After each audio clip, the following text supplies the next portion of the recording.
Hi, my name is Daniel Restrepo. I'm a senior studio art major, and I'm from New York. So today I'm working with a piece of sassafras that's about 8 feet long.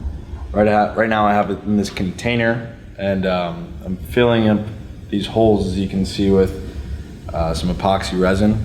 And what that does is basically solidifies the inside of the wood, but it also gives it a clear finish and makes the wood just look beautiful, beautiful. You gotta keep doing this probably every 20 minutes for a few hours,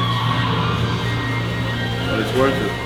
I love using this epoxy stuff. I've seen a lot of it on social media, on the internet, and I kind of wanted to get into it myself, see how good my skills were, how good my craftsmanship was.